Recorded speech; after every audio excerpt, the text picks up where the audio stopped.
Comunidad es octubre, es una temporada de terror, y sí, aunque nosotros lo disfrutamos todo el año, hay gente que solo consume cosas de miedo en fechas como esta. ¿No les parece raro? Pero, si tú que nos escuchas, estás aquí por curiosidad, por la curiosidad de esta temporada de brujas, cuidado, la curiosidad mató al gato, y hay gente que entra aquí y ya no puede salir.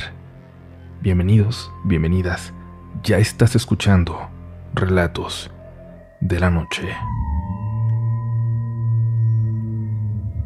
¿Les dan miedo a los cementerios? Es decir, supongo que a todos nos asustan de una forma u otra, pero como adultos, ¿realmente les dan miedo? A mí sí, mucho, de una forma irracional, pero si la gente supiera mi historia, entendería por qué me cuesta tanto ir aún hoy en día. Todo tiene la raíz cuando yo era un chico todavía, pero no un niño, no alguien susceptible a imaginar cosas o a tener confusión en la memoria. No, estoy hablando de cuando tenía 14 años, cuando murió mi tata. Mi abuelo falleció de repente porque lo atropelló un borracho cuando él, como cada mañana, al amanecer, salió a caminar. Nos dolió de una forma tremenda, brutal. Él era un señor muy sano y siempre pensamos que iba a estar para siempre. Fue tan duro que íbamos mucho al cementerio ese primer año, en realidad muchísimo, a veces hasta 3 o 4 veces a la semana. Y es que además, el cementerio no estaba lejos de casa. Yo llegué a pasar solo también, a platicar con él, cuando regresaba a casa de la secundaria. Él fue la única figura paterna que tuve en mi vida. Cerca de la tumba de mi tata, 2 filas frente a él, había un ángel de tamaño real sobre una tumba muy elegante pero muy vieja, con el nombre perdido en los años. Me llamaba la atención porque parecía ser la tumba de alguien muy rico y destacaba mucho porque las demás no lo eran. Aquel ángel estaba tallado de una forma muy realista, con mucho detalle. Hasta los pliegues de la ropa se veían esculpidos de una forma sumamente cuidada. Parecía más una pieza artística que esas figuras genéricas que colocan en las tumbas. Siempre me había llamado la atención el gesto que tenía. Esa sonrisa, muy feliz. No tenía nada de malo, pero en ese lugar, en ese contexto, me parecía macabro. Además, por la forma en que estaba colocado, parecía que estaba mirando justamente hacia la tumba de mi abuelo. Parecía que se burlara de los muertos, o de quienes íbamos a verlos. Cuando iba solo siempre me acercaba un momento a apreciar la belleza, el realismo de aquel ángel. Y quizás eso influyó para que yo también terminara interesándome en el arte, aunque yo solo pinto y tampoco es que lo haga muy bien, pero lo intento. Todo ese año en esas visitas tan constantes, aprendí de memoria los nombres que rodeaban la tumba de mi abuelo, de mi tata. Se volvió quizás el cementerio, el lugar que más visité después de mi casa y de mi escuela. Recuerdo una ocasión en la que tuve una discusión bastante fuerte con mi mamá. Cuando eso me pasaba, mi reacción siempre era ir a refugiarme con mi abuelo. Él me calmaba y siempre tenía un buen consejo para mí. Así que como un reflejo de mi cuerpo, supongo, hice lo mismo aquella vez, aunque él ya no estaba con nosotros. Esta vez corrí hasta el cementerio. En esos días oscurecía muy pronto, así que esa tarde aún no daban las 6 cuando prácticamente se había hecho de noche. El cielo estaba negro. Pensé en volver antes de que me sorprendiera la lluvia, pero ahí estaba, sentado, frente a la tumba del abuelo, esperando que me calmara como siempre lo hizo en vida, esperando algún consejo que mágicamente aparecería frente a mí.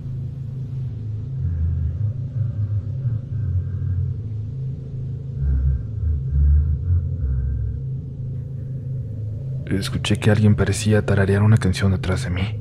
Bueno, no tararear, sino cuando solo llevas una canción con la boca cerrada. Pero volteé y no vi nada, solo aquella tumba, solo aquel ángel sonriente que, como siempre, parecía burlarse de mí.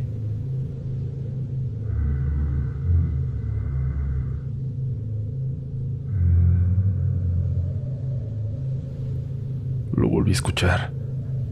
Noté que apagaron las luces de los senderos. No me habían visto y estaban por cerrar. Me despedí de mi abuelo rápidamente y corrí hacia la puerta.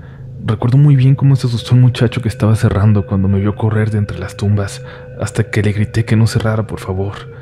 Supongo que se dio cuenta que no era un fantasma, sino alguien que se había quedado allá adentro. Me dijo que lo había asustado, que tuviera cuidado y que nunca me quedara de noche ahí. Me lo dijo muy serio, como cuando te dicen algo realmente importante, pero no le pregunté por qué. Y el tiempo pasó. Fuimos aprendiendo a vivir sin mi tata. Las visitas se hicieron semanales y luego de una vez al mes. Bueno, mi madre una vez al mes. Los demás empezamos a dejarlas para muy de vez en cuando. Era lo más sano, supongo. No volvimos a ir juntos a ese cementerio hasta 10 años después, cuando murió mi madrina. Después de enterrarla ahí cerca, decidimos ir a ver al abuelo ya que estábamos todos juntos.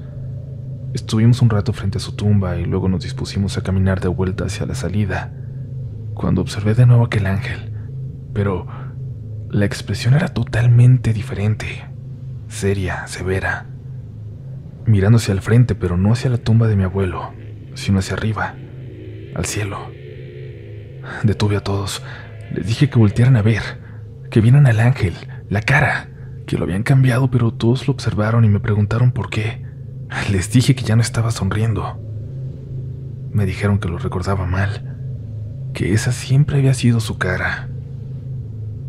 Les dije que no, que ya ni siquiera miraba hacia la tumba del abuelo, pero ellos dijeron que siempre había tenido la cabeza en alto, mirándose al cielo lejano.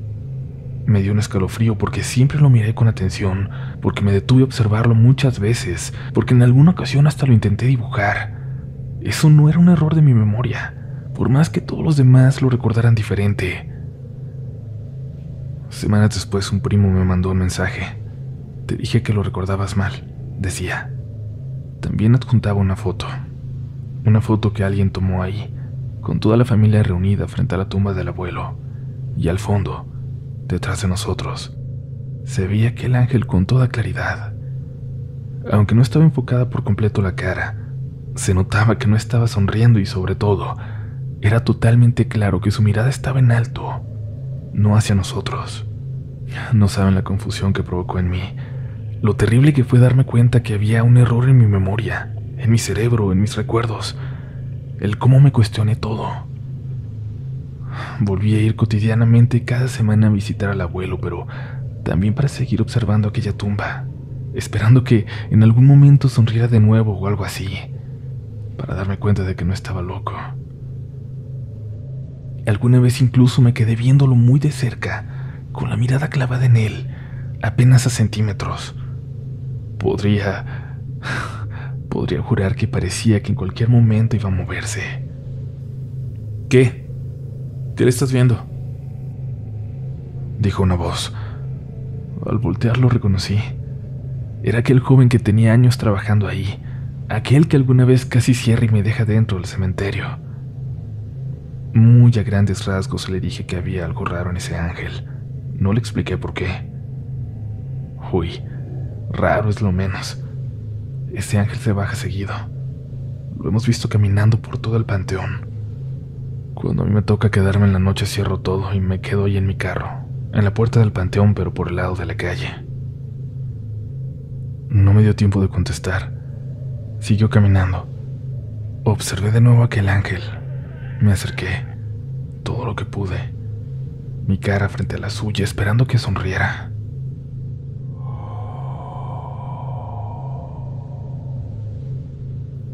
Lo recuerdo aún constantemente.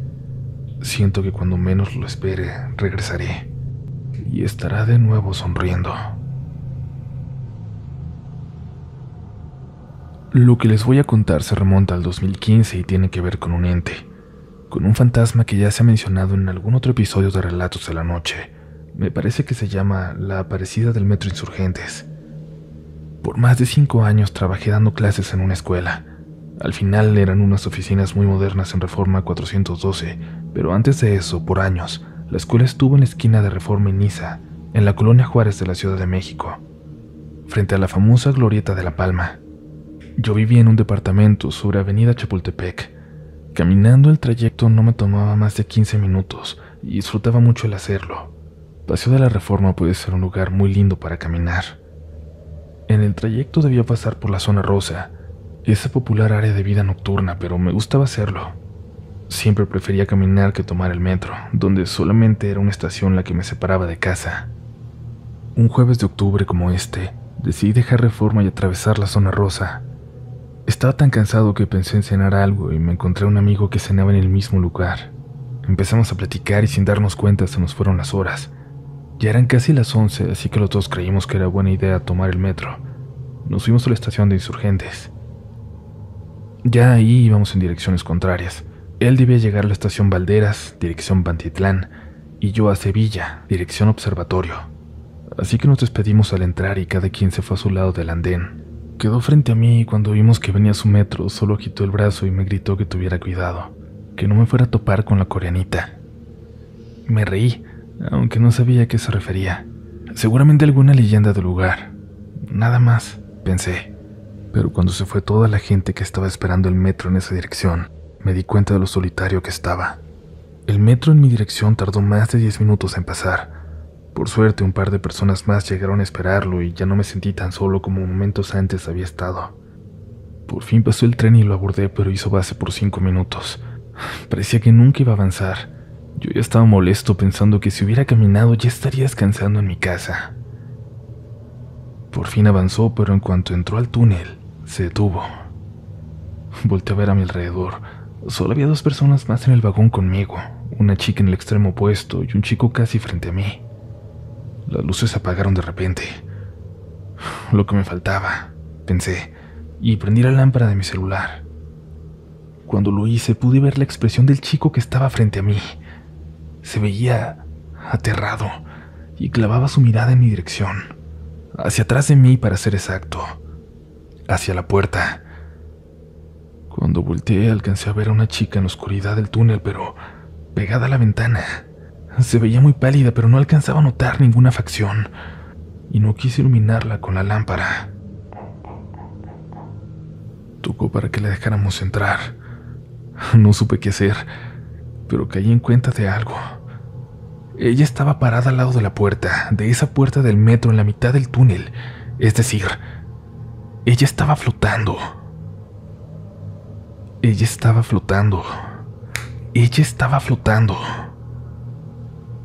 Caminó, o más bien dicho, flotó hacia la otra puerta. La chica que estaba en el otro extremo del vagón corrió hacia nosotros gritando. No había visto a la chica que flotaba afuera, pero había sentido que alguien le había tocado el hombro en la oscuridad. Gracias al cielo, el tren se puso en marcha y volvió a la luz. Ninguno de nosotros pudo decir nada hasta llegar a la siguiente estación, donde los 3 salimos corriendo del tren. Supongo que nos veíamos tan mal que uno de los policías se acercó a nosotros para preguntarnos si todo estaba bien. Le dijimos que habíamos visto algo, que había algo afuera del tren en el túnel y que la chica había sentido que alguien la había tocado en la oscuridad. El guardia, sin pensarlo, nos dijo que seguramente había sido la coreanita, que habíamos tenido suerte, porque a otras personas les rasgaba la ropa cuando el tren se quedaba en los túneles. Notó en nuestras caras que no teníamos idea de a qué se refería y nos explicó lo que él había escuchado, la leyenda. Nos dijo que aquella chica, al parecer, era hija de los dueños de un restaurante cerca de ahí, que se había enamorado de un muchacho al cual los padres no aceptaban, así que planeó todo para huir con él. Escapó de casa y fue a esperar justo donde habían acordado, bajo el reloj del metro Insurgentes. Pero él nunca llegó. Se hacía tarde. Se dio cuenta de que no llegaría y decidió lanzarse frente al tren que pasaba, el último tren del día en dirección Observatorio.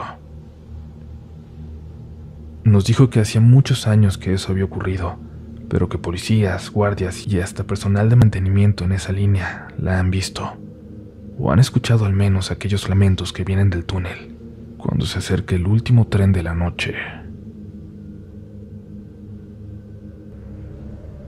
Gracias por seguir por aquí, y si vives en Ciudad de México y tomas la línea 1 del metro, ten mucho cuidado, no esperes al último tren.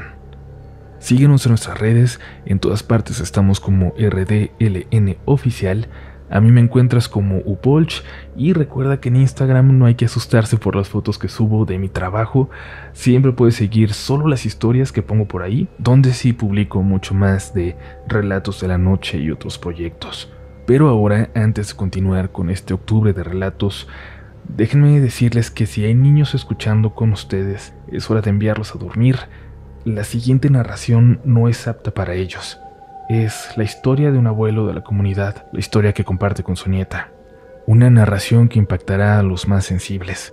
Así que te daremos unos segundos para salir de este episodio si decides no escuchar, saltarte esta historia. De ser así, nos escuchamos en el siguiente muy pronto con nuevos relatos. Si no, nos vemos al final del túnel. Sigues escuchando Relatos de la Noche. Esta historia me la contó mi mamá. Ella, cuando era joven, trabajó en una casa grande. Cuenta que el señor se casó con una muchacha muy joven y muy bonita, la más bonita del pueblo. Su patrón era muy rico y muy envidiado, pero no tanto por el dinero, sino por la belleza de su señora.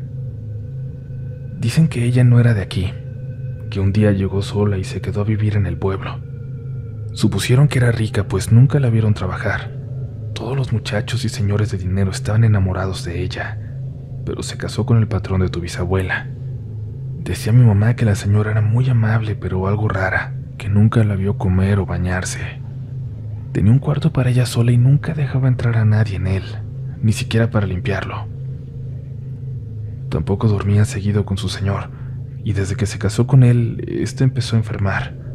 Se empezó a poner muy delgado y demacrado. Un día la señora le dio la noticia de que estaba embarazada, y el patrón se puso muy contento, y hasta hicieron una fiesta grande, pero cuando nació el bebé, la señora no se quiso hacer cargo de él. No lo quería amamantar ni cuidar. Eso le molestaba al señor, pero cuando estaba con ella, era como si no pensara, como si estuviera ido o atontado. Una noche que el patrón no estuvo, el niño se la pasó llore y llore, pero la señora no quiso que nadie lo cuidara. Después de un rato la criatura se cayó. Al día siguiente, cuando llegó el patrón, la señora le dijo que el bebé había muerto en la noche. Dice mi mamá que todos se sorprendieron, pues la señora no les avisó ni les pidió ayuda. No le dijo nada a nadie hasta la mañana. Ese mismo día lo sepultaron, pero ella no le permitió ver al niño a su papá, pues según ella, no le quería causar más dolor.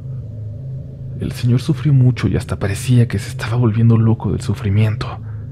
Y una noche decidió ir al cuarto de su esposa, a ese que siempre cerraba con llave por dentro, pero esta vez estaba abierto. El señor entró. Cuenta mi mamá que entrar ahí era como entrar al mismo infierno. Apestaba a hierbas, a podrido, y había muchas velas prendidas y una cazuela de barro grande. Cuando el señor entró, lo primero que vio fue la ropita de su bebé, quemada dentro de la cazuela. Cuando corrió hacia la misma, pudo ver un cuerpecito calcinado, el de un bebé, el de su bebé. El señor empezó a pegar de gritos de mucho dolor, de coraje, de rabia.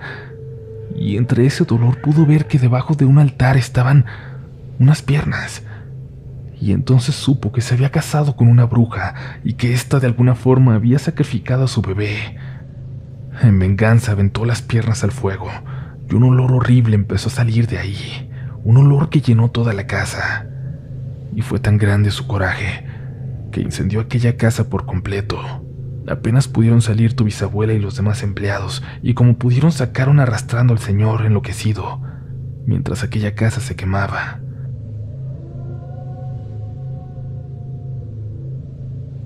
A lo lejos, sin ubicar de dónde, se escuchaban los gritos de dolor de una mujer, de la señora de la casa, mientras el señor le gritaba de groserías y la maldecía por lo que había hecho. Después de eso, el patrón de mi mamá perdió todo su dinero y se volvió loco. Y esta historia, mija, esta historia me la contó mi mamá porque había un viejito que vivía en la calle, que siempre que nos lo encontrábamos estaba hablando solo y que a mí me aterraba. Pero mi mamá siempre le hablaba, lo saludaba y le regalaba un taquito para comer. Y me decía que no debía tenerle miedo porque él era un señor muy bueno, pero que había sufrido mucho al toparse con una bruja.